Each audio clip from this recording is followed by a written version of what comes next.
성도에게서 가장 큰 힘과 능이자 모든 소망의 씨앗이 결실되게 하는 유일한 재앙문은 무엇입니까? 바로 믿음이겠죠. 성도에게는 믿음이 힘이고 믿음이 그 모든 소망의 재앙문이 되는 것입니다. 그런데 이 믿음, 성도의 믿음은 과연 어디에서 시작된다고 말씀을 말하고 있습니까? 이 시작이 중요하겠죠. 뿌려지는 것. 어떻게 이 믿음의 씨앗은 뿌려집니까? 로마서 10장 17절 말씀에 그러므로 믿음은 들음에서 나며 들음은 그리스도의 말씀으로 말미암았느니라 라고 말합니다. 그렇죠. 성경에 말하는 그래서 성도가 구해야 하는 그 믿음이란 나나 세상 그 누구 또는 그 어느 것에서 비롯된 것이 아닌 오직 하나님으로부터 비롯된 것이어야 하기 때문에 믿음은 오직 그분을 들음으로 그리스도의 말씀으로 말미암은 들음에서만 시작될 수 있다는 것입니다. 우리는 오늘 말씀을 통해 함께 이 들음에 대해서 묵상하며 우리 믿음의 중심을 돌아보는 시간이 되었으면 합니다. 말을 듣는다 이 뜻의 단어로 히브리어로는 샤마라는 말이라고 해요.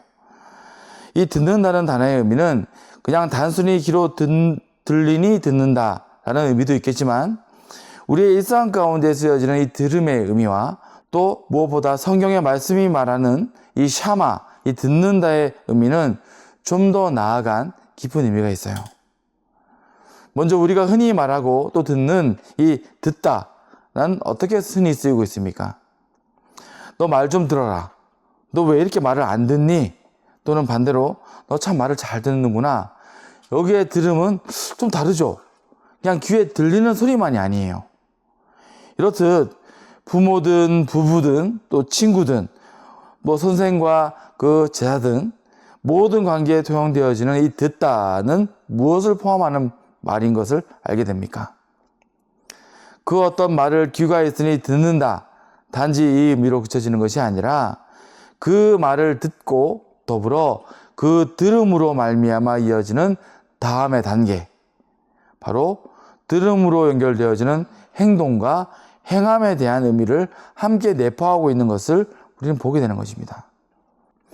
나에게 들려지는 그 어떤 의미를 가진 말들에 내가 행함으로 반응할 것인가 또는 행하지 않음으로 반응할 것인가 그 들음에 이어지는 다음 행함의 단계를 통해서 듣고 안 듣고가 오히려 결정된다는 거예요. 다시 말해 그 말을 듣고 또는 들었다고 말하고선 행함으로 이어지지 못한다면 그 말은 온전한 들음이 되지 못한다는 것이죠.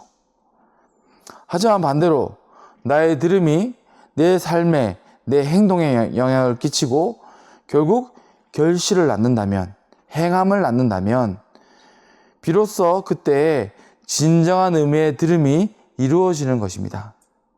그렇다면 우리의 들음, 이 행함으로 이어져 결국 온전한 들음을 이루게 하는 이 과정과 원동력은 과연 무엇일까요? 자, 들었는데 듣는 것으로 그치지 아니하고 행함으로 연결되어져서 온전한 들음을 만들어지는 그 원천, 그 원동력은 무엇일까요?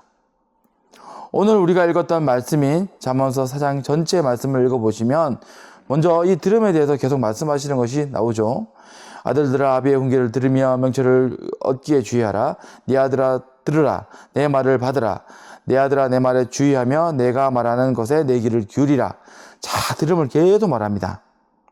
더불어 우리의 이 들음을 행함으로 온전케 하는 변화의 힘과 그 원천에 대하여서도 언급을 하고 있는데 그게 몇 절이냐면 23절의 말씀이에요.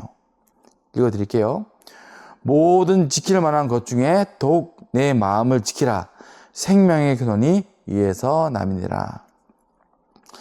우리의 들음이 단순한 들음에 머물지 않고 행함으로 온전케 되어질 수 있는 힘은 바로 우리의 마음이라고 밝히고 있는 거예요.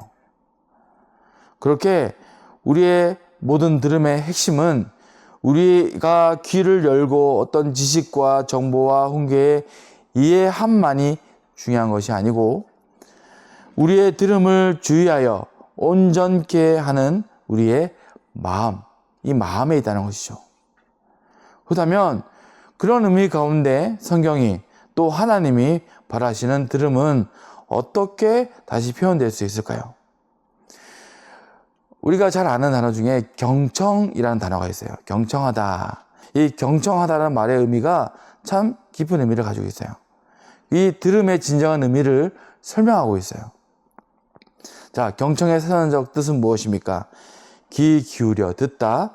상대의 말을 듣기만 하는 것이 아니라 상대방이 전한다라고자 하는 말의 내용은 물론이며 그 내면에 깔려있는 동기나 감정과 의미에 대해 귀를 기울여 듣고 이해하는 것, 더불어 그 이해한 바를 상대방에게 반응하여 주는 것을 말한다고 해요. 경청은 많은 의미가 있죠. 딱 맞는 말입니다. 그렇다면 우리가 주님의 말씀에 경청할 수 있는 힘, 그 마음의 힘은 무엇입니까? 이게 너무나 중요하겠죠. 지난 금요 철야 말씀을 다 기억하실 거예요.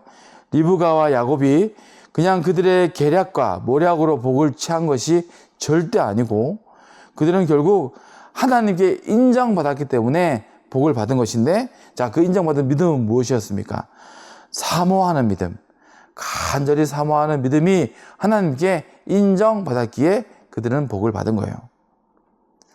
하나님의 말씀, 하나님의 나라, 하나님의 의와 그 마음, 그 복 주시는 하나님의 그 뜻, 바로 그분을 사모하였다가 그들은 복을 받았어요. 그 말씀을 통해 오늘의 말씀을 다시 보면 너무나 다시 쉽게 이해되어집니다.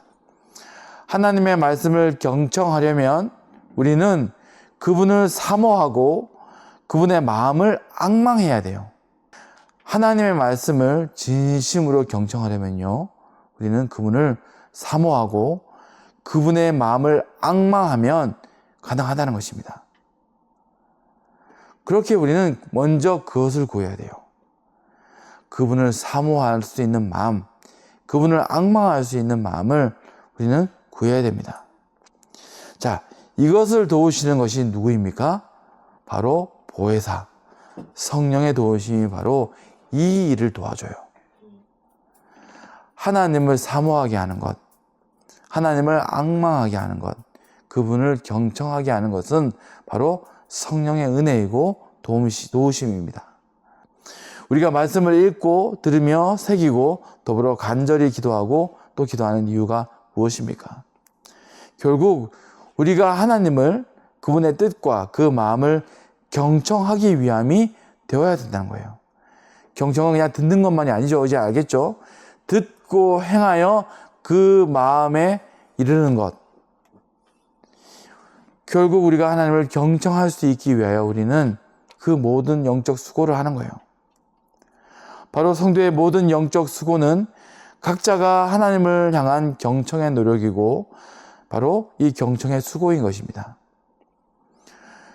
자, 우리가 그렇게 힘쓸 때 성령님은 우리 안에 역사하시고 하나님이 도우시는 들음의 진짜 역사가 이루어지는 것입니다. 사람의 가문, 또 가정 가운데에도 가훈이라는 것이 있죠. 가훈. 가정의 윤리적인 지침으로서 가족들이 지켜야 할 도덕적인 덕목을 표현하는 것이 가훈이라고 하는데, 가훈의 당연 뜻은 무엇입니까? 결국 그 가문이나 이 가정의 어른이자 부모가 자식에게 또는 자손에게 당신이 깨달아 아는 마음의 복의 공덕이라고 말할 수 있겠죠. 이게 계속 흘러가길 바라는 의지이자 마음인 거예요. 내가 아는 그 지혜로 봤을 때 이것이 진짜 귀하고 이게 정말 복의 근원이 되고 통로가 되는 건데 내 자녀들에게, 내 자손들에게는 이게 흘러갔으면 좋겠다 하는 마음이 이 가문에는 심어져 있는 거예요. 자, 우리의 가정과 우리 가문의 진정한 아버지는 누구입니까? 하나님이세요. 하나님은 우리의 친아버지, 진짜 아버지시죠.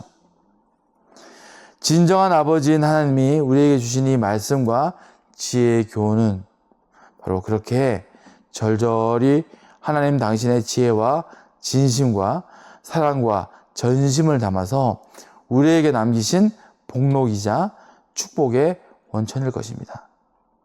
우리가 행복하기를 바라시는 아버지의 마음, 너희들은 복되기를 바라시는 하나님의 마음이 바로 말씀 안에 있는 하나님의 마음이죠. 우리는 그 사랑과 축복의 말씀을 경청하는, 듣고 행함에 주저함이 없는 성도이자 그분의 자녀가 되어야 할 것입니다. 경청하는 자녀. 그것이 바로 무엇입니까? 믿음이에요. 이게 믿음이에요. 경청하는 자가 믿음 있는 자가 되는 것입니다. 경청하는 자만이 그 믿음의 결실을, 또 응답을 보게 될 것입니다. 그렇게 우리 모두는 지난 금요 말씀에 전한 사모함의 믿음과 또 오늘 말씀에 전하고 있는 듣고 행하는 경청의 믿음으로 반드시 승리하는 믿음의 주인공들이 되시기를 축원하며 말씀을 마치도록 하겠습니다.